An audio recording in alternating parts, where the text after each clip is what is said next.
This is the Sports Dynasty Podcast. I'm Trevor, and this is one. Excuse the crack in my voice. That was bad.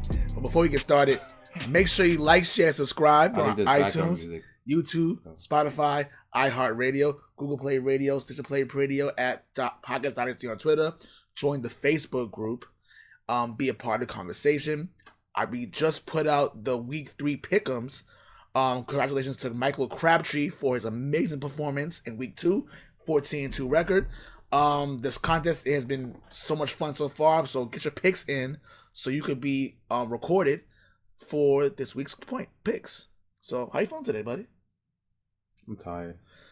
I feel you. You had a long weekend. Oh, yes. A good weekend, but a long weekend. A great weekend, but it's very long and still recovering from that manic. I can't even put the words what happened. No, that blood-sucking sun. Yeah. Oh, yeah. Hot as all heck in that stadium, dude. At least we beat the hell out of these guys, but I mean, kind of, sort of, yeah. But, it is what it is, though. Yeah, I think I got a little tan from staying in that sun all day, honestly. But, anywho, we're going to get started. We got some Week 3 picks for us. We're going to see our picks for it. That's last. That'll be last. But, what's on the agenda, buddy? You weren't here last episode. Do you have any takes on Week 2? Yes, I do. So, I'm gonna be honest with you. There was one game in particular that made me realize that I can see why David Culley, it took him 27 years to become a head coach. He's terrible. He's terrible. He is terrible. There was a play. I know where you're going with this. Against the Houston Texans. You mean against the Cleveland Browns? Oh, yes. I'm sorry. The Houston Texans were playing against the Cleveland Browns. All right? And it was third down. It was a penalty. And there was a penalty, and he declined the penalty. So now it's 4th and 1, and he punts the football away, which is like, what are you doing? And the crazy thing about this, this has happened before, actually. This is actually the second time this has happened. 25 years ago, against the Philadelphia Eagles and the Atlanta Falcons. Do you guys remember a guy named Richie Kotite? If you're a Jets fan, you know who this guy is. You hate him. But you know him. If you heard of him, yeah, you hate him. He did the exact same thing. He literally did the exact same thing. Punted the football after declining the penalty. And, yeah. So what's the punchline? The punchline is Rich Kotite obviously was not a good coach, and neither was David Culley. And again, why was that bad? Why is that bad? What's the punchline? You literally just gave the ball up for nothing, for free. When you would have had a 3rd and 10 if you would have accepted the penalty. Exactly. That's the punchline. Yeah. So you had a second shot, you stupid ass. Mind you, it was 3rd and 15. Which is much more. The 4th and 1 would have been much more manageable to convert than 3rd and 10. So I don't see what was the point of doing that. I thought like, okay, maybe he'll go for it. It's more manageable, whatever. But no, he didn't do that. He's not John Harbaugh. At least he's not John Harbaugh. But the point is, I noticed we got a lot of some stupid people that work. You know what? It's Houston. Why not? It's Houston. That whole franchise is just pathetic and just horribly ran. But yeah, it's really a tough time for Houston sports. It is. The Astros are literally the only good thing coming out of there, and they're also not good. They are good. You know what I mean? They're just not good contenders. They're not good sports. If you don't want to, that's funny. Yeah, better word. So I thought he was an idiot for that. Obviously, I know Juan and Alex spoke in depth about the Ravens and Chiefs game in the last episode. But for me personally, you're umming a lot. Yeah, a lot. You're umming a lot. Stop umming a lot. Sorry. For me, probably one of the worst tackling attempts I've ever seen. Mind you, I've watched Miami Hurricanes play the Spartans on Saturday, and Miami Hurricanes cannot tackle to save their lives. It was just bad. It was just like I said, I know it was. For me, I know it was a showcase of the two best AFC teams, record-wise from the previous season. So, and it's on for the podcast listeners. Those hell of a lot of quotation that is put up right now. Yes, in prime time. So I think that I find you're gonna have a great showing, but for the most part, like Kansas City really isn't as good as the media portrays them to. They are. This defense is terrible, and it's like, okay, Patrick Mahomes is literally gonna have to carry this team for them to do anything, or else. In my opinion, they look like they're one and done. Honestly, they look like they're one and done. It's just we can see from there. Baltimore, it was one of those games that, for me, honestly, gives the media a little feather in their hat saying, I told you Baltimore was good. We told you Lamar Jackson is good. We told you Lamar Jackson's clutch. We told you he can do heat. You know what I'm saying? That's just another feather in their hat at the end of the day. So other than that, it was a good win for Baltimore, I guess. It was good, for hard to win, being down by 11, which was, it should have been more, to be honest. It could have been more, if Kansas City wasn't so just inept. Yes. Inept in other areas. But yeah, that was pretty much my favorite so far. The Dallas game. Now I'm not gonna lie, the Dallas game against the Chargers, I watched it over again, and for me, I don't see the appeal whatsoever in Dallas. I don't really see the appeal in them at all. Honestly, I really don't. Okay. I don't honestly. I'm a lie. I gotta work on that. I'm sorry about that, but it's very. I wasn't impressed, honestly. I think it was more of the Chargers pretty much trying their best to lose the game. So being the Chargers. So yeah, the Chargers being the Chargers, doesn't matter who's the coach or they'll be the Chargers no matter what. But I'm really not really impressed with the Dallas Cowboys at all as of yet. I mean, yeah, they played well against Tampa Bay in Week 1, but I'm like, okay, let's see what you can do on even on another good team as well. And it's like I wasn't impressed at all whatsoever. But for the most part, yeah, that's pretty much it right now. That I pretty much took it from here. Okay. I'm not going to speak because I did a whole episode on it yesterday. So yeah. It's not up. At this point, our time is not up, though. It's going to be up in a few hours. So we'll find out. I don't know where I put the notes at. Oh, isn't the text on you, isn't it? Yes. I know what I wrote because I'm so exhausted right now. Oh! Got it. I'll attempt to edit this part. I'll just leave it because why not? Quality of football. I was thinking about this on Sunday during that game and the horrific state of defense that I've seen. And I was always trying to figure out why it's like that. And it's easy to blame how the rules are, but I think there's a few aspects as to why the notion of defense is just killed, at least for the first half of the season. Because usually by the winter it comes back. People start to get stopped. You start to see more sound defenses, disciplined defenses, well-tackling defenses. They come up later in the season. And especially for a year like this one, I really feel like, for one, the lack of preseason, I really think that has a small reason as to why this is happening. They have no reps. They rest too much, so they're not even used to it. You see all the injuries that happening on a Sunday, especially with notable names. They don't get their bodies into real football shape. You can exercise in the gym all the hell you want, but when you're taking a hit from a 250-pound man, that's not the same as lifting weights. It's not even close.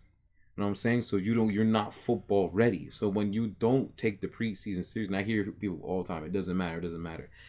In the sense of what they're thinking about, it doesn't matter. But in the sense of getting those guys into shape, getting those guys jobs, like the bums, and really focusing on development on the younger guys, it does.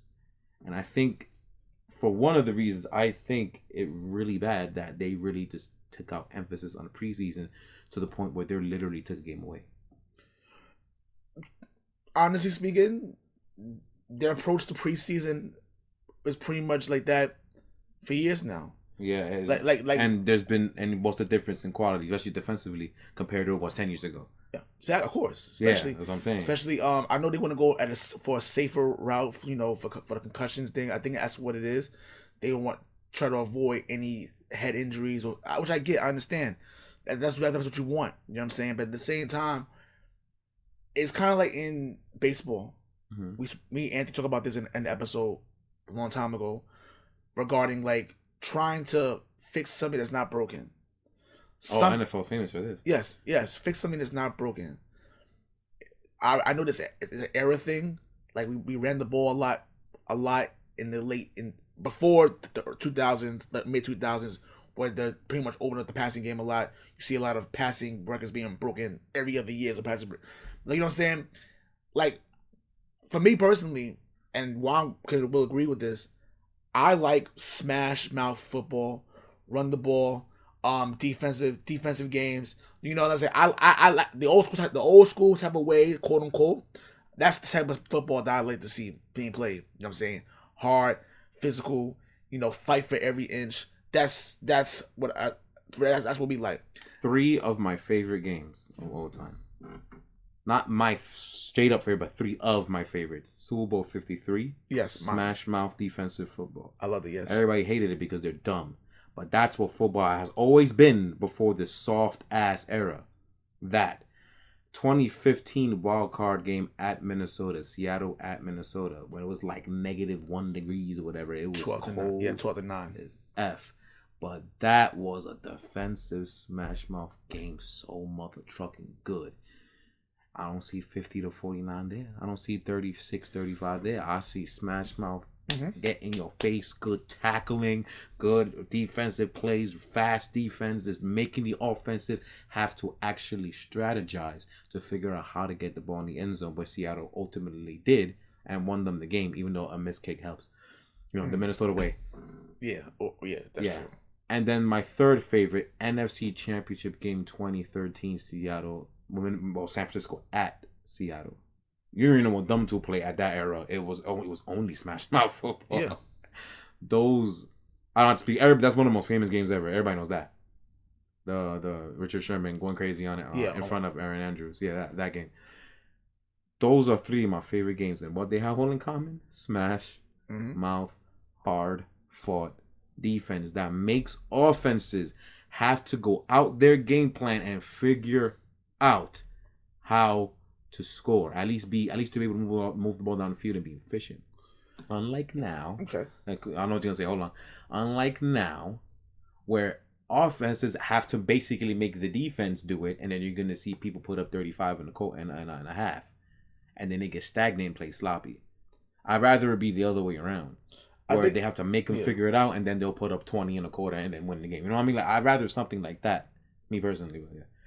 Do you know? And I thought about this right now actually, and I think some people may think about it too, and I probably didn't think about it at all. But the reason why, to me personally, the game has changed to one thing that probably people would never think about: fantasy football. Oh, that's my next point. Fantasy football is the reason why the game is so high tempo, high offense, a lot of offense. This type fantasy football.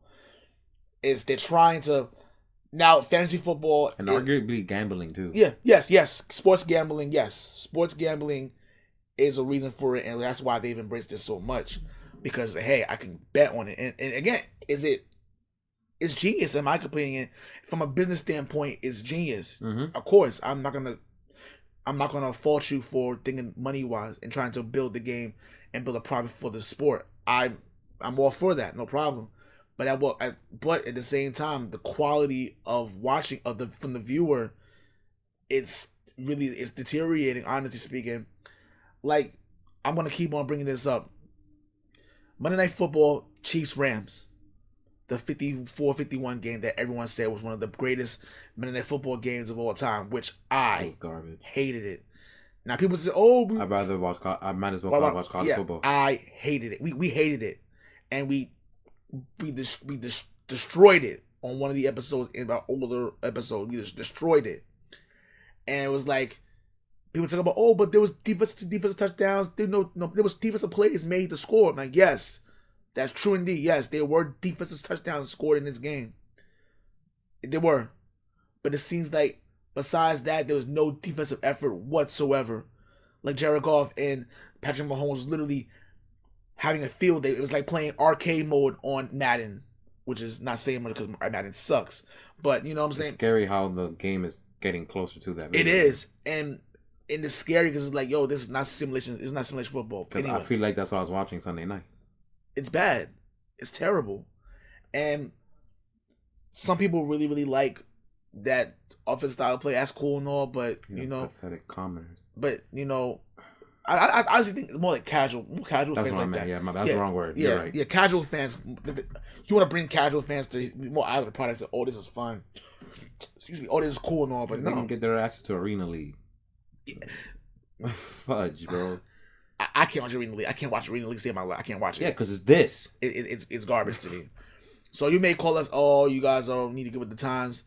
Hey, if that means making me an old man, oh well, who cares? Who cares? No, you need to appreciate real football. I appreciate real football. Because y'all just forget defense exists, and that's what pisses me off. But it's not just football. It's in basketball. It's in baseball. Yeah, they make the game faster. They make the game faster. That's why it's cool. You're right. Which is bad. And what's crazy, to be 100% honest, this is the last 2 or 3 years that I've watched basketball since the beginning of 2010. This is the least I've watched it. I'll be going to sleep and I don't even caring.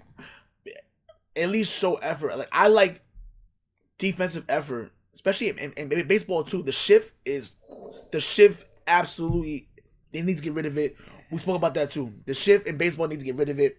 I don't mind. I know the common athlete is getting stronger and faster and more athletic. I understand that. You know what I'm saying? So you have power forward shooting threes. You know, very finesse European style of play. I get it. I understand that.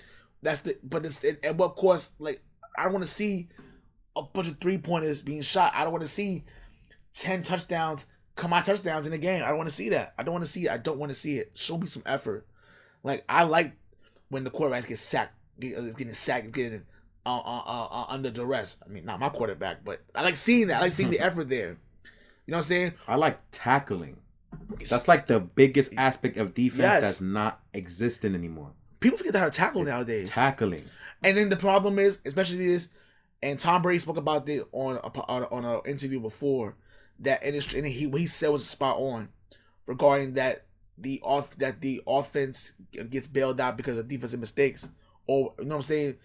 Or the rule changes. Yeah, the rule changes saying, oh, that I get bailed out because I made a mistake, but since the ref is gonna throw a flag on it, yeah, I get bailed out of my mistake. Like he says, half the time when quarterbacks throw the ball, half the time receivers are supposed to get destroyed. If it was like 15, 20 years ago, they would got destroyed. But since the refs got the flags out, they get bailed out of basically getting their receivers killed or basically getting punished for a mistake that they would have made 20 years ago. They would have paid for stuff like that. But that's why he's still here. Yeah, because it's made so easy for him at this point. He's like, why should I leave if you're making this so easy for me? Me at 78, I'll probably still dice on that. That's basically what he said. And you know, a lot of people didn't even think about that. But that's how I took it. I took it as he called you all garbage. That's basically what he called the NFL trash. He's saying y'all. You know how people say, the game is fast and it slows down the longer you're in the NFL. Well, if Tom Brady is in his 22nd year, is saying that it's even easier than it was 20 years ago. It's slow motion for him. It's literally at this point. He can literally walk. Everything's moving in slow motion. He's like, yeah, I got mad time to throw this football now. Because I know what's gonna happen. You know, yeah. All I gotta do is find a mistake. I'm gonna exploit it. Even if I know that receiver is not even gonna catch the ball. Not gonna catch the ball. Just because I see you make a mistake. Yeah, flag. Throw it flag. Throw the flag. Yeah. Why? And he's so smart. He's so smart. His football IQ is out of this world. I would hope so. I would hope he's been there forever. I would hope, yeah, of course. He's, you know what I'm saying? And then people be mad saying, oh, why is Tom Brady still in the league? This is why. The game made it easier for him because you made the game easier. Offensively based, at least. So now he's like, why should I leave? I'm top 3 quarterback and I'm 44. That is unprecedented. And it's not just because of him. It's because of the league. Yeah, it is. So how are you trying to get rid of somebody, but yet you're making it easier for him to the point where why should he leave? Why? You know, so this goes to the refs because the refs were garbage this week too. Oh, I feel like you mentioned the officials. And the game we were in alone was it's like it's like everybody likes to joke that Patriots pay the refs. It felt that way in the Sunday game against Jets. First of all, the fact that Robert Saleh picked up a challenge flag on the first play of the game was like, yo, what are you doing? Because they told him to. It's like, what? What? How are you the head coach? Clearest fumble I've ever seen in my life. How is you're the head coach, right? So someone upstairs sees the replay, say, "No, I challenge that." Once the moment you do the flag, I say, "Yeah, it's a turnover." But you build them out. You build the Patriots out. Ref, really, this Pitt's head. You can't challenge it. Forward progress. I'm like where? Dog. That was the worst call, but there was a lot of more egregious calls than that. First of all, when they put the flag up. Mind you, we're Patriots fans. Right, mind you, yes, we're Patriot fans. We said it, and it was Jet fans around us. We're saying, "Yo, yeah, this is a turnover." And then when they picked the flag up, they were mad. I'm like, "Whoa!" I'm not gonna lie to you, we weren't expecting this shit either. It was bad. The officiating it gets worse every year. Honestly, it gets worse every year. Yeah, they stole Julio Jones' touchdown and the Tennessee safety because they safetied Russell Wilson. I don't hear it. Oh my God, yeah, that was safety. That was a safety in that game. They should have won 4 plays earlier. No, it should not have gone to that point. No. Because Tennessee should have had an extra touchdown. But whatever. Well, Julio Jones. Dude, it's laughable at this point. It is. And then what I don't like is that they fine you or punish you if you speak anything bad about the referees in public. It's to the point where I'm kind of getting sick of repeating ourselves. Because we did say it before, like, why don't the refs get punished for messing up the way the players and the coaches do? I don't know. Kind of getting sick of saying it. I'm sick of saying it. It's making the league really, really, quote unquote, people saying it's unwatchable now. But I'm like, I love it, so I'm still gonna watch it. I feel like as of this point, it's never unwatchable for me. Yeah, for me, I love it so much. I understand. But I understand where you're coming from because it could be very infuriating. I feel the same way with basketball too. That's a little bit more unwatchable to me than NFL. Basketball for me is unwatchable. It's almost unwatchable. And I love the Celtics. And sometimes even though I just get bummed, like, this is kind of boring, honestly. It's kind of boring. I really don't care. Yeah, it has to be a really good team that I respect for me to watch it. Yeah. And Golden State. Otherwise, I'm not watching it. Like, it's got that point. NFL, it's not going to get that way to me, I think, ever. No. But I will never criticize somebody for saying, yeah, I can't watch this no more. I understand. I get it. I get you. I feel you. Like, it's getting ridiculous. You have any takes? Or are we going to the picks? We'll go to the picks. I think we said enough. I think we got a point across, and I think it mirrors a lot of people's thoughts as well, honestly. I'm sure I'm pretty sure a lot. We spoke to a lot of you who listen to us. We spoke to y'all personally about it too. There's people who mirror the same thing. I don't want to say, if you're gonna call us the old guys, that is whatever. I'm 28 years old. What's crazy is that we're 28 years old. Yeah, but we also been watching this for almost 20 years ourselves. So it's kind of getting to the point where we are in a different generation of football fans. Yeah. I feel old as hell right now. That's you know what? And it's true. And I'm perfectly fine with that. I'm fine with it too. I'm perfectly fine with it. But just the fact that we're labeled basically now as an old generation. You know, we watch Peyton and Prime Peyton. We watch young Brady / Prime Brady. Because Prime is still kind of going on. Yeah. We've seen Brett Favre play. Yeah. In Green Bay. Yes, we have. As I'm saying, we've seen all that stuff, dude. We've seen young Ben Roethlisberger. We've seen Beasley AP. We've seen when he Peterson, got drafted. We've seen Adrian Peterson, sir, who literally lit the league on fire, literally unstoppable at one Yeah, point, the minute he got drafted in 2007. We've seen McNabb when he was wearing a Philly jersey. We've seen Prime Romo. You know what I'm saying? Yeah. Like it's Calvin Johnson too. We've seen Calvin Johnson his whole career. Seen Calvin Johnson. We've seen Prime Brandon Marshall. Anybody remembers him? He's a beast. Hey, we've seen T.O. We've seen T.O. We've seen Randy Moss. And we've seen Ray Lewis. Yes. Ray Lewis played for majority of his career. Ed Reed, Troy Poe. Mm-hmm. We really are in a different... Yeah, it's crazy. Now, I'm sorry we're rambling about this, but it just really came to my mind that we are a different generation of football fan. We are. And we're the 2000s. We're not saying that you can't like the new style of the NFL. We cannot saying that. If you like seeing college scoring games and football, all power to you. That's great. We're not going to judge you for it, but we personally hate it. We hate it. I think it's not good for the sport, honestly, but, you know, it is what it is.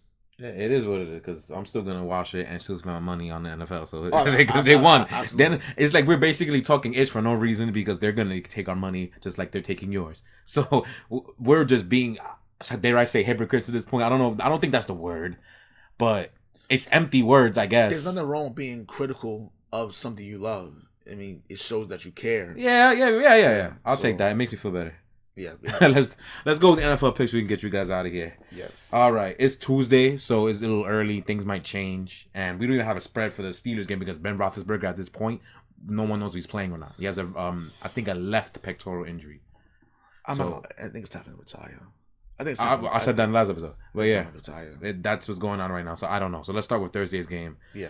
Panthers, Texans. Oh, do you not talk about Green Bay? Right? Green beat the hell out of the Lions. We're gonna talk about that, right? Do we? I mean, just for the back of the word, I mean, I appreciate the Aaron Jones game. I appreciate that the Lions fought hard for 2 quarters. Right, and the fantasy owners definitely appreciate T.J. Hawkinson and Jared Goff with that super dot. Absolutely. to T.J. Hawkinson. But were we expecting anything different? No, we're not expecting anything different. I did think they were gonna cover though because of garbage time, and I feel like they almost did, but they messed up at the end. But yeah, no, it's just come on. It's Aaron Rodgers. Yeah. Green Bay Packers at home against the Detroit Lions. Not need to say anymore else. Yeah. Other than that, yeah. Let's go to the games. Thursday. Panthers at Texans. Texans are not favored. The Panthers are favored by 8 because there is no Tyrod Taylor. And the over and under is 43.5. That is incredible. That to me is incredible to me. I don't even know who's starting quarterback. Is that some rookie? He played last game. I just don't remember what his name is. God, I didn't know he existed. I could look it up real quick. I am in awe. The fact that Deshaun Watson is so toxic to D Mills. D Mills? That he's so toxic. Davis Mills. That sounds right. I refuse to remember. Davis Mills was the guy that they cut and had to obviously bring him back because Deshaun Watson's not going to play. The fact that he's top 3 quarterback in the league when he's playing. The fact that he's so toxic, you said we're not going to let him play. We're not going to play him. Well, he's going to get traded eventually. Eventually. To me, you say you rather put in Davis Webb. Davis Mills, yes. That explains who we're talking about. We're talking too long. Yeah. Panthers are going to win, and they should cover, but I don't know if y'all know my superstitions on Thursday games. You never know what the hell is going to happen in Thursday game. Like last Thursday game, for example. Who was to say that the Giants and Washington football teams are going to win a damn shootout? Who would? Nobody thought that. Exactly. Thursday. But the Panthers will win this game. Otherwise, they're going to get deducted from like a top 10 spot in power rankings to 28th. That's because you lost to a Texans team without their starting quarterback. Yes. Yes, it wastes too much time here. All right. Chicago's going to Cleveland. Cleveland's favored by 7, and the over and under is 46. The state of Jarvis Landry, I have no idea because it's Tuesday. The state of Odell Beckham Jr., I don't know because it's Tuesday. So, I don't know. I'm going to pick Cleveland. Me too. I think it's obvious. I just don't know if they're covering the spread. Obviously, Justin Fields played in the last game. You know, we're not sure is he gonna start or not. Yeah, he's gonna start. I'm pretty sure. Aldon had a bone bruise, I think, so he's gonna be out not that long, but he should be out. Yeah, so pretty much he's in the starting lineup a lot earlier than expected because of injury, which we kind of figured would happen probably like week 4 or 5, but it just ahead of schedule. Yep. So from what I remember, it did not look good at all in the way they played. But he's gonna have. They're playing a better defense this week. Yes, they are. They're gonna have a week of preparation for him this time. He's gonna be with the ones all week. He's gonna be in the game plan starting since yesterday. So now we'll get to see with real preparation how he's gonna fare against a pretty stacked Cleveland team. Yeah. Good luck. And hey, I'm going with Cleveland because obviously defense is better. I think they'll be able to get to him and welcome him to the NFL officially. Myles Garrett, have fun. Yeah. Besides that, who's really gonna pressure Baker Mayfield? Who's gonna pressure them? It's supposed to be Khalil Mack, but he sucks. So the last 2, it's 2. And I'm serious. Like in the last 2 weeks, I think his grade in PFF is sub 60. Like it's been bad. I'm more than certain that Odell or Jarvis will be available for this game. So yeah, it's going to Cleveland. Cleveland will win this game. I got it. I'm just trying to figure out if they're gonna cover that spread or not. I don't know. It's 7. I'm gonna go with no. I'm gonna go if you're gonna bet for some reason. This, by the way, for gambling purposes, this betting week is kind of bad. Yeah, it's really bad. If you can go away from betting, I will take a break this week. Me personally, I don't like any of the games like that. Or if you want to bet one or two to make like $300-$400, I guess you can go ahead and do that. I guess, but I will avoid this week. Hopefully, some of you guys won last week and you got some nice earnings. How about you invest that somewhere else for a week until you start betting again for week 4? Me personally, that's what I would do. Yeah. But yeah, I'm gonna go with if you have to bet, I will bet Chicago to cover the spread or maybe the under in 46. Maybe. Yeah. Maybe.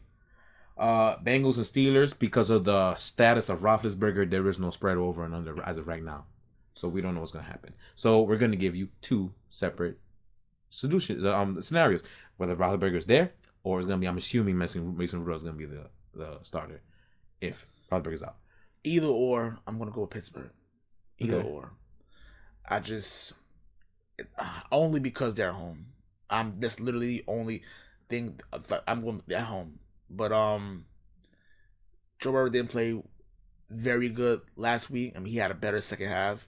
Made it a game, but I just. Nah, not this week. I'm gonna go with Pittsburgh this week to bounce back, especially from the loss they had against the Raiders. Yeah, they'll bounce back to win. I don't see them losing 2 in a row. Yeah, I think I'm gonna punk out and pick Pittsburgh too. It doesn't matter who's starting quarterback. And Mason Rudolph does have some games where he'll come out and start swinging. But the thing is that this Cincy defensive line is a little bit better, but. I think could do it. I just don't see even Pittsburgh, even without TJ Watt, they still should be getting to Burrow easily. If Chicago did it, this team should do it too. Yeah, I'm gonna go Pittsburgh. Yeah, I have to do it. I'm gonna go Pittsburgh. If the spread, it depends on Roethlisberger. If Roethlisberger's there, I'm pretty sure the spread is gonna be above 5. I will probably bet Cincy if it's more than 5, the spread. But if it's less than 5, I'll stay with Pittsburgh. The over and under, if it's 40, I'm gonna go 44. I'm gonna guess that maybe the spread being around there. I will go under. This is probably one of the easier under games to pick this week. So if you want to bet, I think I bet under this game. I don't think nobody scores more than 22 points. So yeah, that game. This will be quick. Arizona going to Jacksonville. Arizona is favored by 7.5. Jaguar, the over and under, is favored by 50. Not favored. The over and under is 51.5. Arizona, they're going to cover, and it should be under. Easy. Yes, Are we going to continue this or not? Because it's Jacksonville. Jesus Christ. Arizona. Yeah. That's it? Yes. Okay. I'm just kidding this one because it's a marquee game. This technically is 2. I'll go in anyway. Colts are going to visit Tennessee. The over and under is 48, and Titans are favored by 5.5. We're going to assume that the starter is going to be Jacob Eason. So I think this is fairly simple. Tennessee. Yeah, Tennessee. And I will pick him to cover because, again, this is also a moment where he is going to have a full week with the starters and a full week of preparation. So he may not look as garbage as he did the little they played against Rams. Plus, the Rams are significantly better defense. So we'll see. But if I'm going to guess is what we saw late Sunday is we're going to see some of that here. So if that's the case, even a bum defense like Tennessee is going to be able to capitalize on that. I'm going to go Tennessee. I'm going covering. Me as well. I'm going with Tennessee as well. And then it's like, how did Carson Wentz manage to sprain both his ankles? It's the way he plays. It's like I'm getting more scared of it, and I'm leaning toward Tennessee to win division off default now, just because of it. It's like he can't get the stupid ass hero ball style out of his head. That's why he keeps getting hurt. He swears he's young Roethlisberger. There was a play where, Aaron Donald hit him right, and I thought he broke his leg. I think that was the play he got hurt. I thought he broke his leg. I said, oh no, this is But bad. He kept trying to fight out of it. Like, stupid ass. He got you. Just go down. It's Aaron Donald. The man is not human. Just let's take it, and that's it. Any further damage is not detrimental to your health. I would be scared for my life if he hit me like that. Just go down. There's no I'm shame. not letting him touch me. I see him coming at me. You got it. I would give him the football. Here you go. You got it. There's no shame in getting hit by Aaron Donald. It's okay. Yes, many of people have suffered. No. Who was it that broke Alex Smith's leg? Was it him? It was JJ Watt. No, J.J. Watt. It was J.J. Watt? Okay. Yeah, it was another god. All right, cool. Yeah, J.J. Watt, yes. But yeah. That's what I got. Speaking, anyway, it's still Aaron Donald. I feel like he did injure somebody before, though. I just don't remember who it was. Because he's that awesome. Anyway, you know why? Because I remember people talking about, like, giving some, like, Lawrence Taylor comps. And Lawrence Taylor was famous for doing that because he would just get in your face in, like, less than a second. and then they was get knocked out of the game. LT was literally on a class of his own. Like, literally a class of his own. Yeah. That he might be the closest to it. Not being Aaron Donald, but it's not the real LT. This is probably the hardest game to pick. Falcons at Giants. Giants are favored by 3, and the over and under is 48. I'm gonna go New York just based off paper. This Atlanta defense is beyond negative, and even Daniel Jones, even half of what we saw from Daniel Jones on Thursday, should be able to score 25 points on this defense easily. Now, how Atlanta works. Atlanta's been sucking hard and very hard for the last 2 weeks to the point where they look like almost number 1 pick. Lucky Jacksonville exists. This Giant defense, they've been kind of suspect too. That's why this is so hard. Their secondary has been really bad the last 2 weeks, especially against Washington. Mm-hmm. Honestly speaking. That's why the over and under is 48. They expect some points. Oh, it's going to be a lot of points. Yeah. Both. My thing is this, because my father's a diehard Giants fan, and even he was very nervous about this game. He wasn't sure about this game either. So I'm going with the Giants too. Somebody gonna win. I'm gonna go with the Giants too. 0-2, both of them. But you have to start. Let's see. There's a difference. Arthur Smith is a new coach, and with basically. And so it was whatever. So it's the growing pains is there. At a certain point, if y'all can't beat Atlanta, if they can't beat Atlanta, how bad that defense is, and they struggle. Oh, maybe the GM will get fired before October. No. I think the defensive coordinator, he may be on the hot seat there too. I don't know who that is. I know Garrett's the offensive coordinator. I don't know. I think he's safe for now. Because they put up some points. I think the defensive coordinator for the Giants, I can't remember his name. I was trying to talk to my father about this before.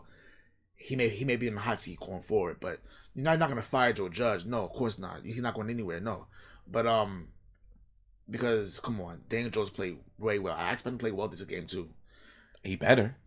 This is also, another thing, Saquon Barkley. If you can't run on this defense, I don't know what to tell you, bro. I don't know what to tell you, bro. For real. There's no reason. You are Saquon Barkley. I know. I agree with exactly what you're saying, except that you are Saquon Barkley, because I don't know what the hell that means. But what I'm saying is, like, I don't care how bad your offensive line is. Mind you, their offensive line isn't as bad as what we thought it was going to be. This defense is trashed across horrendous, the board, dude. Like, there is no reason why their offensive line is gonna give you some push, bro. You gotta just do something. The phantom Saquon Barkley game that everybody's waiting for, it probably will happen this Sunday. If it doesn't, they should have drafted Sam Darnold. Takes him to keep going, which is all stupid, by the way. Which is even more dumb. Yeah, but okay. Yeah. All right. How about easy one? Baltimore, after the win of the biggest win of the Lamar Jackson era, I think that's safe to say. Yeah, it is. It definitely is. Lamar Jackson, I'm not calling the Ravens because that team is trash. The Lamar Jacksons is going to the Lions. They're favored by 9, and the over and under is 49.5. I see why that over under so high. I see why they did that, because Detroit's defense is horrendous. It is god awful. And Baltimore's defense is basically starters are basically rookies.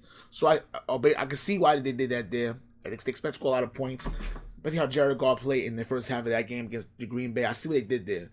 But I'm going to go with under because I don't see that happening. I think Baltimore's going to kick the shit out of them. Why? Baltimore does something that, if I recall correctly, Jared Goff doesn't like. It starts with a B and ends with a Litz. Mm-hmm. They blitz a lot. Not against Kansas City, because why the hell would you do that? That's stupid. Yes. But they do blitz a lot, which will equal pressure. And if I'm not mistaken, Jared Goff doesn't like that very much. So how the hell are they going to score? Baltimore strategically schemes the blitz pretty damn well. I agree with you. It's going to be Baltimore. They're going to cover this, and it's going to be under 2. I agree with you. It's not going to go past 48 points. No, exactly. I agree. Yeah, no. Jared Goff's not going to be able to score. And then we're going to start laughing at the Lions again. Yay. If you wasn't laughing at them already. All right. Washington football team at Buffalo. Buffalo favored by 8, and the over and under is 46. Now, this is a tough game. Don't be like me. Not to pick. Buffalo's going to win. No. But yeah. Don't be like me and bench the Buffalo's defense for Cleveland. Don't. They might be back. Yeah, because they might be back. Don't do that. Don't do that to me. Actually, we can't say that. They play Steelers in Miami. What the hell do we know? Both offenses are bottom 5 easy, so we don't even know. So let me hold off. This is literally the best offense they're gonna play. Damn, it is. Oh my god. So we don't even know the defense is back yet. They look good though. They do look good though, but don't be like me and be an idiot and bench their defense. Fantasy woes, man. And fantasy, don't be like me and they pitch a defensive shootout, defensive shutout. Don't do that to me. They really did do it. Even you had 30 some odd points in their bench, man. Sorry. Yeah. I mean, I won the week, so I'm happy. But I could have blew out this person, but I only won by like 11 points. So it's whatever. Instead of 50. By 50, I should won by 11. So yeah. I'm going to go. I'm going Buffalo, but I think that Washington's gonna cover the spread though. It's 8. That's a lot. Because the offense hasn't been playing well on Buffalo. For all we know, this could be the game that Josh Allen looks like 2020 Josh Allen. But as of late, no, we have not. We've seen the old Josh Allen that I didn't like back in the day. We've seen that the last 2 years. Again, now I will say this. He played against Pittsburgh and Miami. Both defenses are wonderful. Going to be top 10 to top 5 defenses as the year goes on. Washington's defense, however, as I explained the last episode, does not look very good, and I'm already jumping off that ship. So this will be the worst defense he's playing as so far. So maybe we will see more glimpses of Josh Allen, and this might be a massacre for all we know. But to be safe, I will pick Buffalo. I am not gonna go with the spread here, and 46.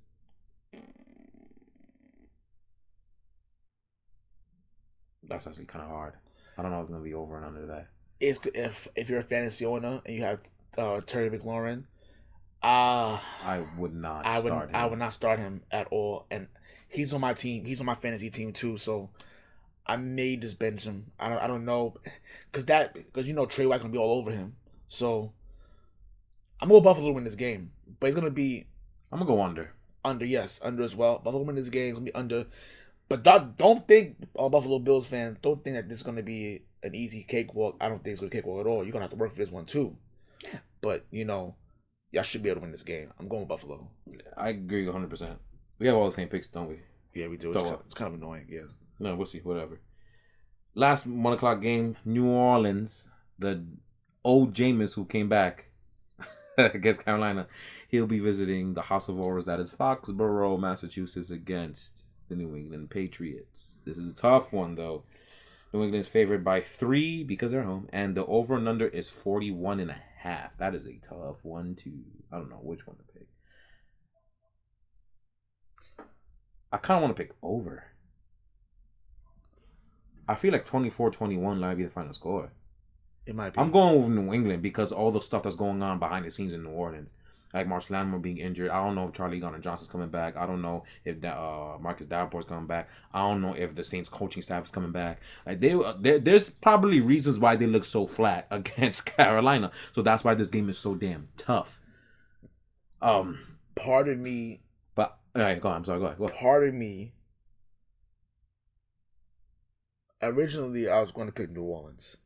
I didn't like a week ago. Yeah, a week ago I picked New Orleans because I did not like how Patriots played against the Jets. I didn't like it. That was 2 days ago. Yeah. Well, I mean, even before that, yeah, I'm like, it's gonna be a tough game. I didn't like how we played against the Jets on Sunday. So I was very reluctant to pick New England. With everything going on now, with Deshaun Lattimore going on, I really with this news coming out right now. Like I said, things can change by the end of the week. But if this stays as the way it is, I want to see Josh McDaniels let Mac Jones throw the football. Really throw the football. Well, I understand. The receivers is kind of an issue right there. I think I get it. That's not what I'm talking about. The 5 fat asses are they going to be able to block Cameron Jordan in them in order for Mac Jones to cook?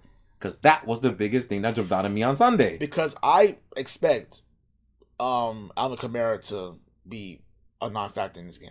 He's going to get Belichick. Yes, he's going to be AK-47 for real. Yeah.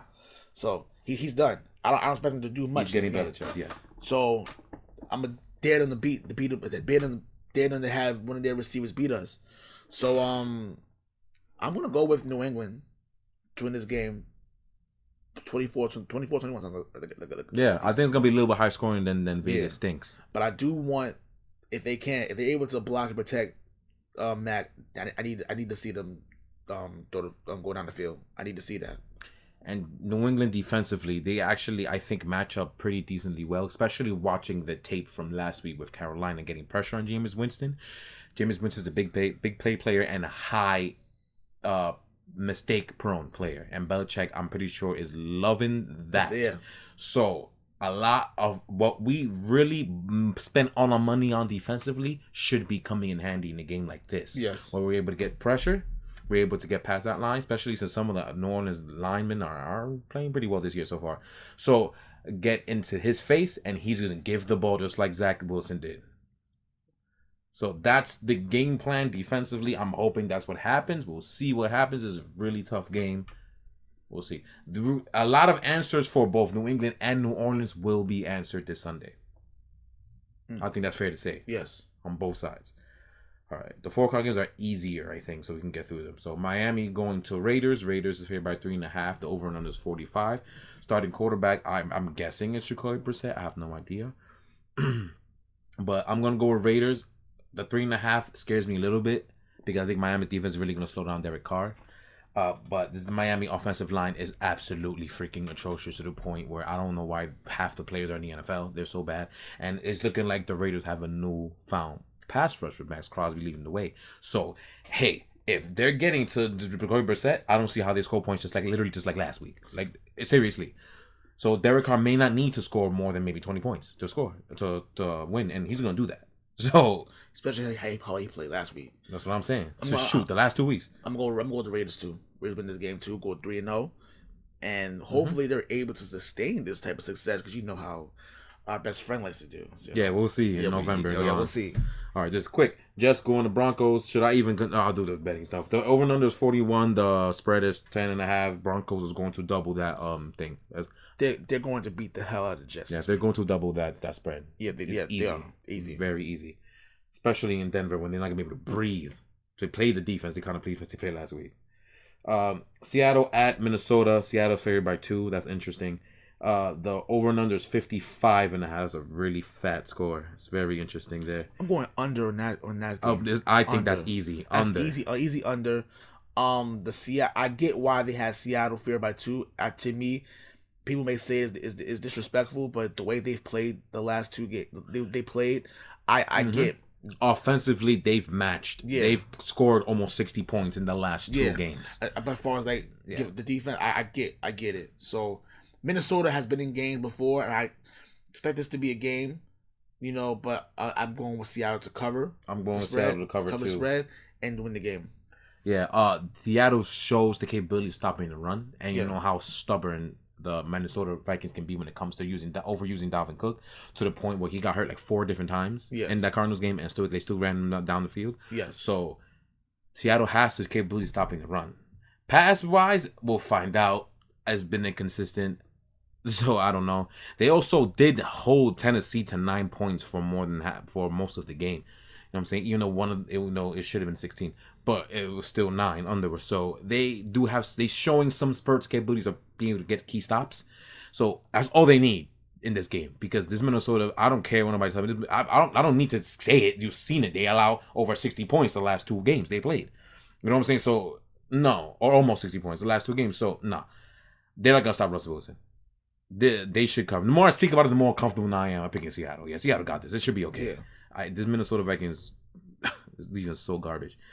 The marquee game of I say the entire week. Buccaneers going to Los Angeles Rams.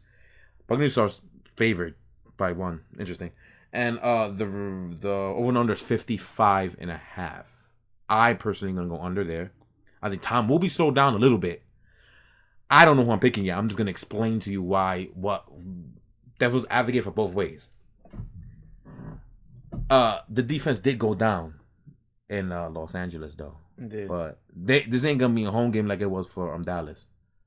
Like there will be Los Angeles Rams fans there, or maybe not, according to Trevor. I'm trying to get through this in my head because this was the hardest game to pick out of them all. I have no idea. I personally don't. What's bothering me about Tampa Bay is that there are secondary injuries. Yes, and that's what scares me. Very thin, which made this decision a little bit easier to make. I'm going with the Los Angeles Rams to beat the Buccaneers at home. They also beat them last year too. I know that. Yes, I know. They'll do it again. Why? The secondary depth is so thin. It's very very scary. It's like, okay, fine. You know, I think that they can be able to throw the ball on them. But again, it all comes down to can Matthew Stafford. Last year, Jared Goff was a quarterback last year. Now Matthew Stafford's there. This is a pretty big field game there. You know, it's a 4:30 game on Fox, but this is a big field game. It could be a possible NFC divisional round game if you think about it. It's in my playoff bracket. Yeah, so it's very. So I want to see if Matthew Stafford can really step up to the plate. Then I think we'll see We'll see if there's a contrast between last year's games between different quarterbacks. Because if I'm not mistaken, last year Jared Goff started sucking, and then that's why these guys came back and made it closer to what it was. Now, can Matthew Stafford continue? If you start getting into a lead, can you continue to get the lead? Because it's going to answer some questions when it comes to Matthew Stafford and the Sean McVay connection that everybody's raving about for the last 6 months. All right, so we'll see about that. Now the other way. Ramsey's there. This one is tough. Ramsey should easily cover Mike Evans, just the rest. Who's going to cover Antonio Brown? Who's going to cover Rob Gronkowski, who apparently has a revelation, is back to 2015 Rob Gronkowski. Which is very scary, by the way. Yeah. Like Aaron Donald, but that offensive line is very nice. And Buccaneers. This is tough. I'm just listing. I think I'm going to lean with Rams, too. So obviously they will cover the spread because they're the Buccaneers are favorite for some reason. Yeah, I'm gonna go with Rams in a close one. I feel like it might be similar to last year's game though, and plus puts a nice story for my playoff bracket. Buccaneers get the revenge, and then when it matters. Yeah, I'm going with that. Two more. Packers at 49ers. 49ers favored by 3.5. Over and under is 49.5. So now we seen Green Bay's game yesterday. They looked more like Green Bay yesterday. Now, it'll probably be more competitive. The difference is that the Green Bay defense has been hot doo-doo. They look absolutely atrocious yesterday. I don't care if these dudes stop scoring after halftime. I saw what I saw. I don't like this Green Bay defense, especially Kevin King. My God, why is he in the NFL? I don't know. He completely lost his mojo. You see Austin Powers, and they literally took the mojo in like a tube and took it from him, and he couldn't get women anymore. That's what happened to Kevin King.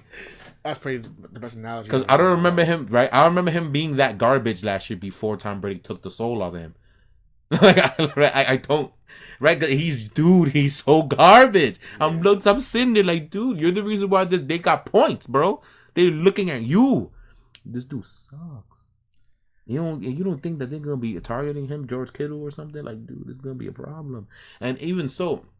What favor Green Bay now is I was right 100% on the guy.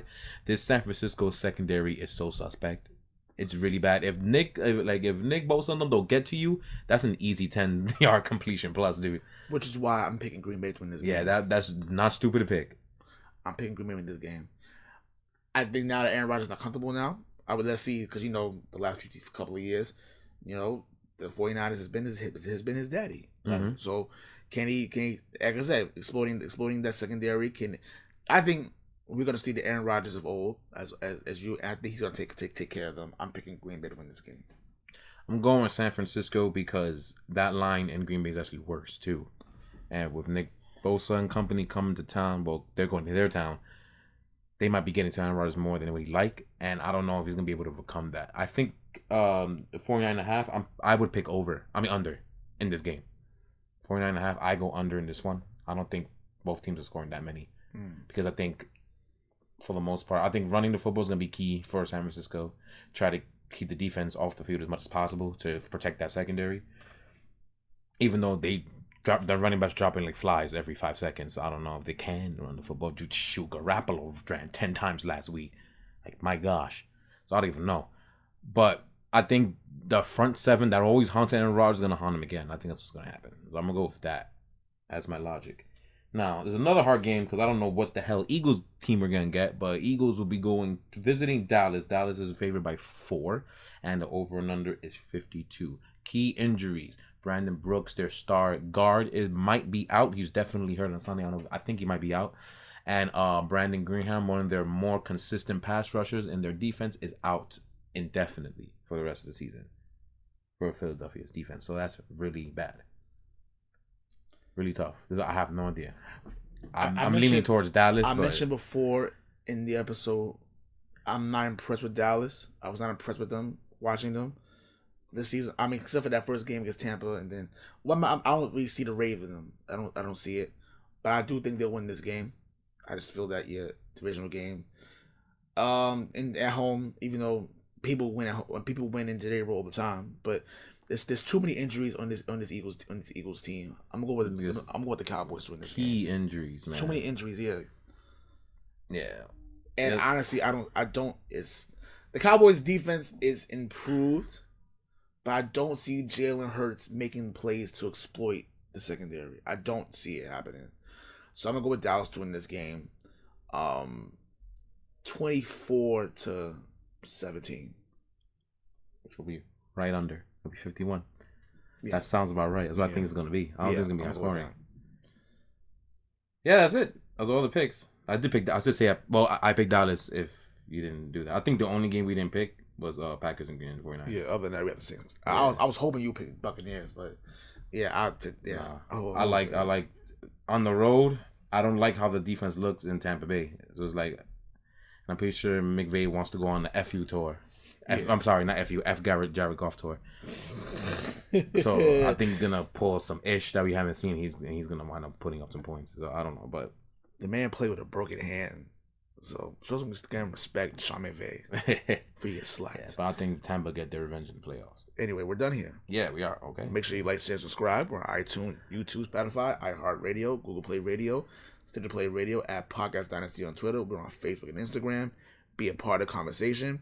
Make sure you put your picks in for Week 3's pick'ems. And yeah, this is going to be great. Good luck to everybody there. We'll see you guys soon. Peace, love, and applesauce.